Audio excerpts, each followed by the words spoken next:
Head kohalviibijad, mul on väga suur au olla siin ja nüüd rääkida teemal, kus absoluutselt igaüks siin saalis on minust vähemalt 100 korda targem.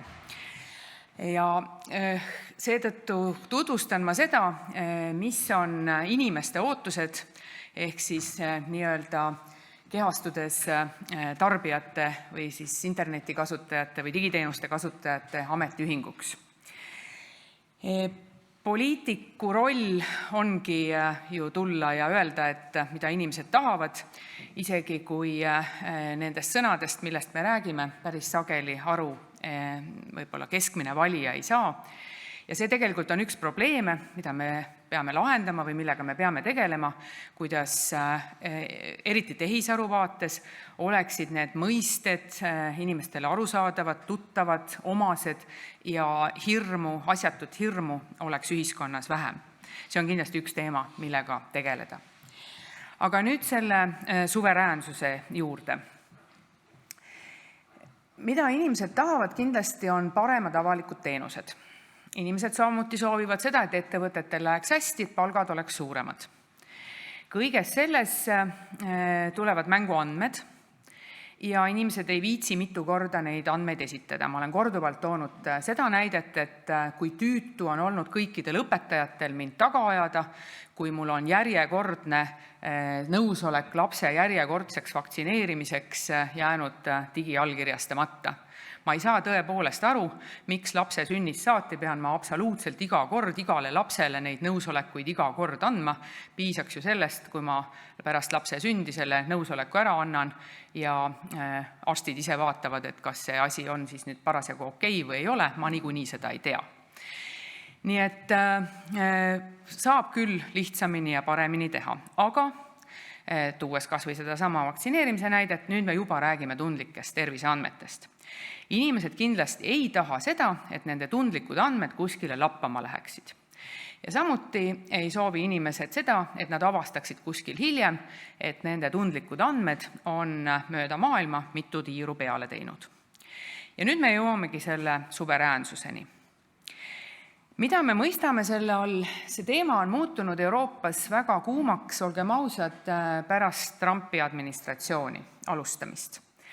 Pärast seda, kui selgus, et need asjad, mida me arvasime, et püsivad muutumatult kindlana, alates siis küberturvalisuse ainult samameelsete riikide vaateväljas hoidmisest, kuni selleni, et ettevõtted täidavad ka oma lubadusi andmekaitse osas, USA ettevõtted siis, nägime me üsna kiiresti, et saab ka teisiti. Ja see vallandas tegelikult üle terve vähemalt Euroopa Liidu alguses kerge paanikahoo ja seejärel juba üsna konstruktiivse tegutsemise, mille tulemuseks oli aprilli alguses avaldatud Euroopa Liidu tehisaru kontinendi strateegia.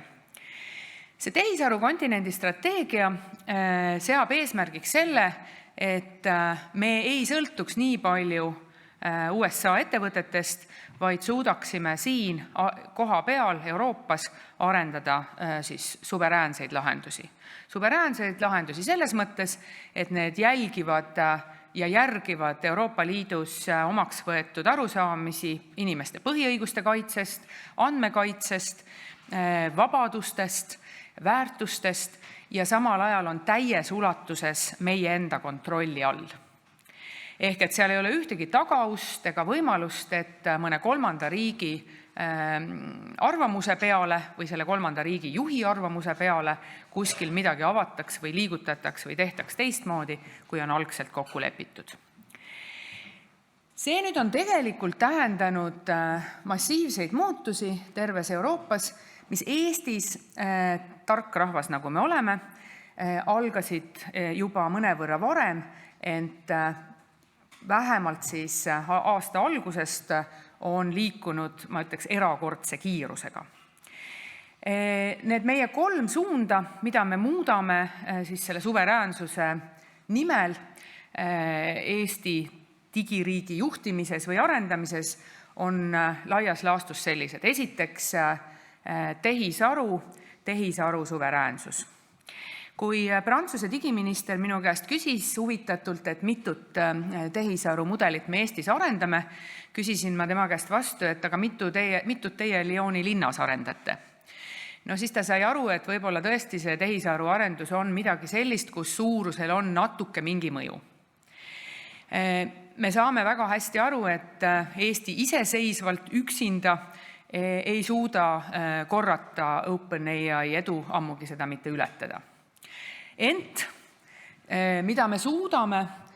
Me suudame kindlasti mõne samameelse riigiga koos neid arendusi teha ja kui kõik asjad õnnestuvad, me suudaksime siia tegelikult rajada ka ühe tehisaru gigatehase vähemalt haru, mis siis oleks strateegiline investeering Eesti jaoks väga mitmes mõttes. Tegelikult meil on head püsitarbijat vaja energeetikasüsteemile, sellepärast et ei juhtuks nii, nagu juhtus Hispaanias, ehk et piltlikult öeldes Tureico on tehisaru gigatehase haru kõige suurem toetaja, sellepärast et muidu ta ei saa oma tuulikuid käima lükata, kui head püsitarbijat taga ei ole.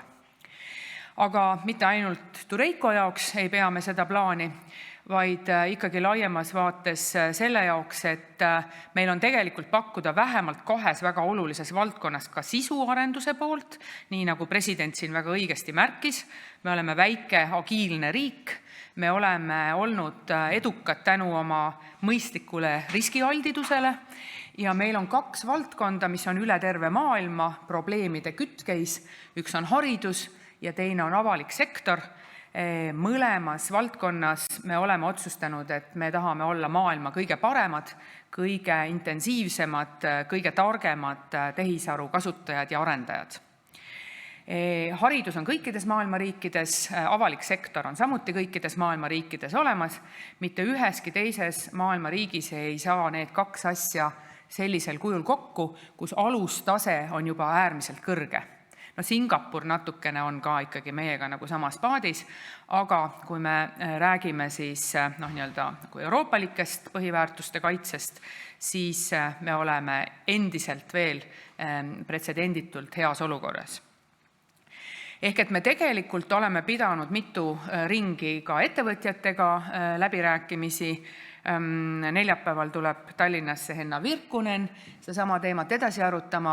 Me väga intensiivselt otsime koostööd erinevate riikidega. Kolmapäeva hommikul kohtun Nokiaga, Mistraliga kohtumine oli siin just äsja, et me otsime väga agressiivselt ja intensiivselt koostöös kõikide võimalike osapooltega neid võimalusi, et Eestisse see suveräänne gigatehase haru tekiks ja et me saaksime siin peal koos vähemalt siis mõne samameelse riigiga sellist tehisaru mudelit arendada, kuhu me saaksime sisse panna ka tundlikke andmeid. Meil on Eesti avalikus sektoris praegu ligi 200 tehisaru lahendust, aga kõik need kasutavad avalikke andmeid või vähem või rohkem avalikke andmeid. Me ei ole saanud teha selliseid väga innovatiivseid arendusi, kuigi tehnoloogilised võimalused on kõik selleks olemas, lihtsalt sellepärast, et meil puudub suveräänne tehisaru võimekus, kuhu me saaksime siis rahuliku südamega tundlikke isikuandmeid sisse panna. Teine suund, mis Eestile on oluline, on siis see, et meie digiriigis tõuseks päike igal issanda hommikul. Sõltumata sellest, mis meie väikesel maalapil parasjagu toimub. Ehk siis hukukindlus, Ukraina õppetunnid, see, et me oleksime võimelised neid teenuseid osutama ja veel kord, kuna ma lubasin rääkida inimeste vaatest, siis et inimesed saaksid neid teenuseid ikkagi ükskõik, mis olukord parasjagu on. Mis omakorda tähendab seda, et me peame olema võimelised vähemalt kriitilisi teenuseid osutama ka piiri tagant. See omakorda tähendab tegelikult massiivseid muudatusi digiteenuste juhtimises sellel lihtsal põhjusel, et vähemalt 2/3 meie olemasolevatest digiteenustest on taakvaral ja kogu seda, eesti keeles öeldes jama, ei ole meil mõtet ka otse sinna pilve toppida, vaid et me peame need teenused kõigepealt korda tegema, et neid siis pilve panna, kuna meil ei ole raha nii paljusid teenuseid korraga korda teha, siis me peame perimeetrit kitsendama, kuna me peame perimeetrit kitsendama, siis me peame üle vaatama selle, et kas kõiki neid teenuseid sellisel kujul on üleüldse tarvis ja kuna me seda üle vaatame, siis me tegelikult päris kriitiliselt vaatame, et mida saaks ka ohutult kokku panna või kas ühte või teist asja on üleüldse tarvis. Klassikaline näide on see meie kuulus olümpiavõitjate andmebaas. Aga et võib-olla seda on ruudulises kaustikus siiski mõistlikum pidada. Aga tõepoolest see protsess on täie hooga alanud. Me oleme tühistanud juba umbes 300 määrust, mis loovad siis mingisugust õiguslikku kohustust, mida tegelikult ei ole vaja. 200 määrust on töös, mida me oluliselt õgvendame ja kogu riigi vaates on siis kõikidel ministeeriumitel see üleskutse, et vaadata järgi, et mida saab, kuidas me saame perimeetrit kokku tõmmata ja kui see perimeeter on kokku tõmmatud, siis me jõuame 3. ülesandeni, mis on siis IT juhtimise muutmine, mis on võib-olla nagu kõige vähemas seoses selle suveräänsusega, aga lihtsalt selleks, et me seda suveräänsust saavutaksime ja suudaksime hoida, ilma et me peaksime massiivselt makse tõstma, siis et me maksumaksja raha kasutaksime ikkagi otstarbekamalt ja paremini, siis selleks on need digiriigi juhtimise teatud muudatused vajalikud, hästi lühidalt kirjeldades see, et ei oleks dubleerimisi, et ei tellitaks sama arhitektuuri uuesti sisse, mis juba kuskil olemas on, et eraettevõtted saaksid rohkem eksportida neid fantastilisi innovatiivseid teenuseid, mida nad on riigile juba teinud. Mina väga suure hea meelega lähen iga ettevõttega kaasa, kes soovib mõnda Eesti avalikust sektorist hästi toimivat teenust kuskile teise riiki müüa ja ma olen päriselt näinud ja ma ei ole esimene minister, kes seda näinud on, et see tõesti töötab. Lähed koos ettevõtjaga teise riigi juurde, ütled, et näete, see meil töötab hästi, ostke teie ka ja siis nad ostavad. Et praegu meil on selline eksport 9%, tahame tõsta 15% peale, et ka see ikkagi, et meile raha nii-öelda sisse tuleb, on osa suveräänsuse ehitamisest. Aga see oleks hästi lühikene kokkuvõte sellest, et mida me riigis teeme, kuidas see nii-öelda tarbijate vaates see suveräänsus välja näeb ja millised eesmärgid me võtnud oleme. Ma ei tea, kuidas siin on küsimused või kuidas see käib. Meil on üks mikrofon ka vist äkki olemas, selleks vähemalt enne oli korra juttu. Kas võtta mõni küsimus? Ma olin ka selle Eesti geenivaramu loomise juures ja ilmselt sa olid tol ajal minister, kui võeti vastu väga liberaalne seadus. Kas on ühtegi näidet, et geenivaramu kaudu oleks ükski nagu isikliku andme hulk sattunud nagu avalikkuse ette? Mul ei ole faktiteadmisi taskust võtta, aga ma oletan lihtsalt loogiliselt mõeldes, et kui selline küsimus juba siin avalikult kõlas, siis sellele vastus on, et tõenäoliselt ei ole. Vastasel korral poleks sellist küsimust esitatud, et minister seda nii-öelda üle kinnitaks. Küll on aga oluline tõesti see, et me saaks, see arusaamine on riigil selgelt olemas, et meie käes on Eesti Vabariigis väga-väga palju andmeid.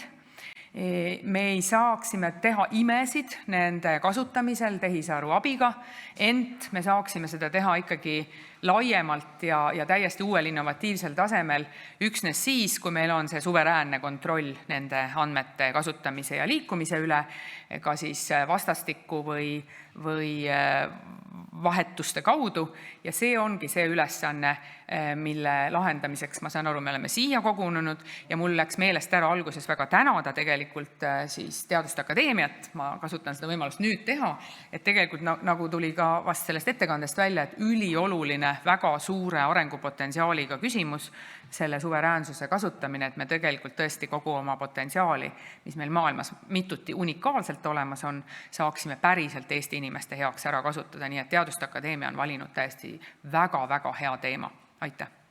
Aitäh! Täname esinejad. Küsimused saates minult küsida.